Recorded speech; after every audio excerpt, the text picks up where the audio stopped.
Good morning, I'm Debbie Cruz. It's Tuesday, December 31st. A government program offered discount vouchers on e-bikes, but they went fast. More on that next. But first, let's do the headlines.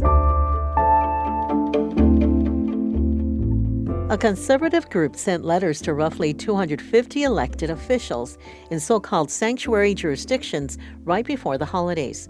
According to reporting from the San Diego Union Tribune, San Diego County got one of those letters. The letters warn of civil and criminal consequences for policies protecting undocumented immigrants. They are from a group called America First Legal Foundation. It's headed by Stephen Miller, President-elect Trump's Deputy Chief of Staff for Policy. San Diego's letter came 2 weeks after the County Board of Supervisors passed a resolution barring cooperation with Immigration and Customs Enforcement. On the last day of 2024, it's looking like it's going to be cool but sunny. Mountains and coasts will be in the high 50s and low 60s. In the valleys and deserts, temperatures will be in the high 60s to low 70s. A Santa Ana wind advisory is in effect for the mountains and valleys. Gusty winds are expected throughout the day and evening, but they should taper off on Wednesday and Thursday. City and county offices will be closed for the New Year's holiday. Here are a few closures to keep in mind. Curbside trash and waste collected by the City of San Diego will be delayed one day after the holiday. All city libraries will be closed today and New Year's Day, reopening on Thursday. And Balboa Park public buildings, including the Botanical Building, will be closed today and tomorrow. From KPBS, you're listening to San Diego News Now. Stay with me for more of the local news you need.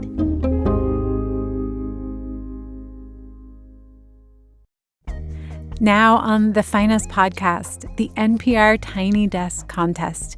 We bring you the history of the concert series and the competition and hear from artists behind our favorite local entries. We're just very tired of hearing music that doesn't represent the people or is very nonsense or just dumbing people down. People want to relate to the music that they're listening to. People want to hear people's stories or struggles. Listen now wherever you get your podcasts.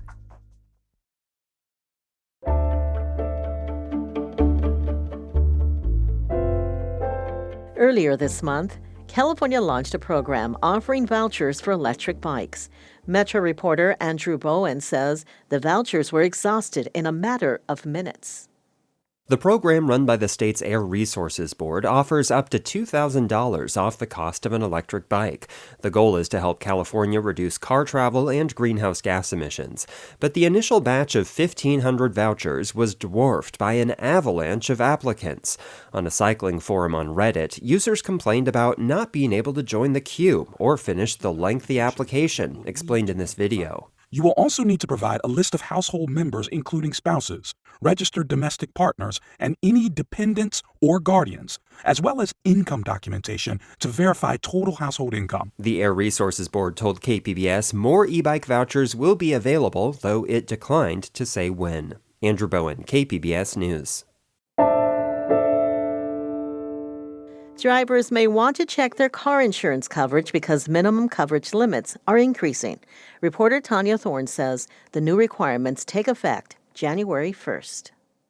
Cost of living adjustments are rolling over to car insurance coverage. Starting January 1st, minimum liability requirements for cars are going up. $30,000 for injury, death to one person, $60,000 for injury/death to more than one person, and $15,000 for damage to property. Gianella Gigolino is with the Auto Club of Southern California. She says the liability increases are likely tied to the rising costs of auto repairs, medical treatments, and accident expenses. Every insurance company is different. However, drivers, it's very important that they do take that responsibility and reach out to their insurance company. Insurance carriers may have already adjusted the coverage, and pricing will depend on the driver's record and vehicle. Tanya Thorne, KPBS News. Losing a beloved pet can be devastating, but a local animal recovery specialist wants people to know that while their pet is lost, hope is not. Maya Trabolsi explains why a lost pet means you should call Babs. Hi, you've reached Babs Fry with a Way Home for Dogs. Sorry I missed your call. I am on the other line or in the field assisting another pet. I'm best known for Call Babs. You know, when somebody says, I've lost a pet, everybody says, call Babs. She is Babs Fry, pet recovery specialist. A lot of people like to call me pet detective, but that's Ace Ventura, and that is not me. While a pet detective she is not, to many she is an unsung hero. Ultimately, what I do is I help people recover their lost pets, and as a byproduct of that, also support the community and animal control agencies in capturing dogs at large that nobody can recover. And she says to catch a dog at large is nothing like the old cartoons of chasing it down with a net. You know, you've got to collaborate sightings, you've got to track common behaviors, patterns. You know, I have cellular cameras I put in the field. I solicit the support of private parties to let me put traps on their property. Recovering dogs for more than 10 years, she facilitates multiple reunions per week. Thank you so much for all your help. Thank you guys for trying. And like a recipe, she says the ingredients, aka her instructions, are specifically selected for each individual situation. I mean, my phone rings 24/7 and they're not short phone calls, so I won't keep answering. This is Babs. Like this call she got during our interview. We've been driving around for over 3 hours looking for her. I need to let you know that the very first thing I'm going to do is tell you what you don't want to hear, but you need to stop looking for that dog. And that's very, very, very important. She cuts through the emotion with the sole purpose of setting up a successful recovery plan. Okay, so in the meantime, take one of your dirty socks, turn it inside out, and get it in a tree in front of your house. It's all about identifying odors. The higher the personal item is placed, the more the wind will carry the scent, like an isolated GPS marker. You can take poop from one of the dogs that she gets most excited to see and smear that on a tree. And while she does her best to reassure desperate callers, that dog will not starve. The minute she left your care, she went to raw instinctual responses. 18 days in the canyons of Del Mar. They make it, guys. They survive. She says she's not known for her people skills. You either love or you hate me. I'm not here to make you feel better, and I'm not emotionless. I cry a lot about these dogs. She strives instead to be effective by educating people about their mistakes. I really would be okay to not have to interact with people. I do this for the dogs. Thank you. And dogs are her world. While catching them is what she is known for, she also runs a rescue that is almost 3 times beyond its capacity. And rescues, shelters here are beyond capacity doesn't begin to describe it. And I think that's a direct result of a lot of things. I think COVID started it. It provided people an opportunity to get dogs when they wouldn't have otherwise. She says she's catching more dogs now that know commands like sit and stay. I have a lot of dogs in my rescue that I thoroughly believe had owners who truly cared for and loved them, but didn't know what to do and thought they were just going to find a new home for cutting them loose. Her home in Hamul has been transformed into a crate-based kennel. The never-ending laundry. The would-be living room is lined with crates where the dogs thrive on consistency and routine. These dogs are the lucky ones. They have the option to live out their days here. But she says not all dogs can or should be saved. Sometimes euthanasia is okay.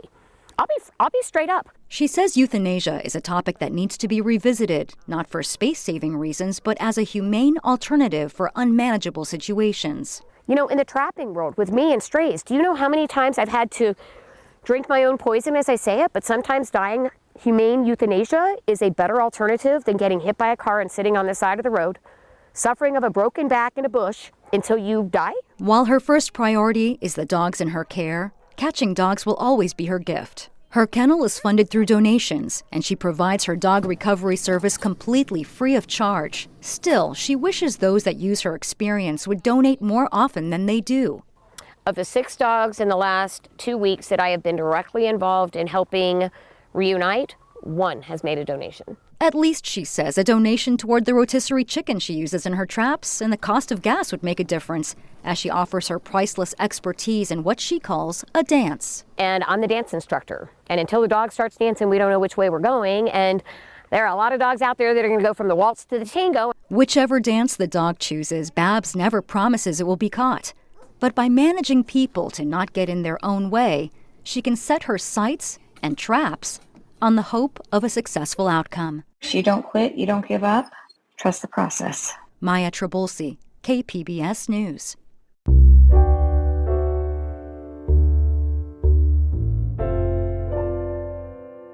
It's New Year's Eve, and several public transportation options will be available for free tonight. Reporter Katie Anasta says officials are reminding San Diegans not to drink and drive. Every incident that involves DUI is preventable. Captain Reggie Williams is the commander of the San Diego area for the California Highway Patrol.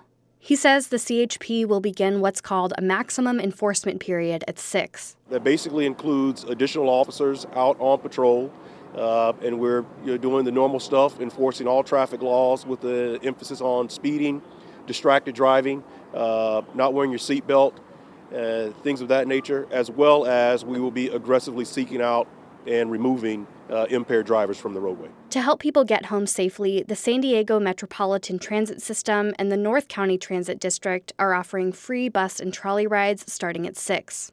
Service will extend later into the night on all trolley lines. The last Green Line trolley will leave the gas lamp around 2 a.m. Katie Anastas, KPBS News. As 2024 draws to a close, we're looking back at some of this year's most popular stories at KPBS. While a lot happened in the news, viewers online gravitated to stories about the high costs of living, the primary and general elections, and homeless shelters. To check out our roundup of the year, visit kpbs.org. That's it for the podcast today. As always, you can find more San Diego news online. Our podcast team will be ringing in the new year this week. We will be back with your next episode on Friday, the 3rd. I'm Debbie Cruz. Thanks for listening, and have a safe and happy new year.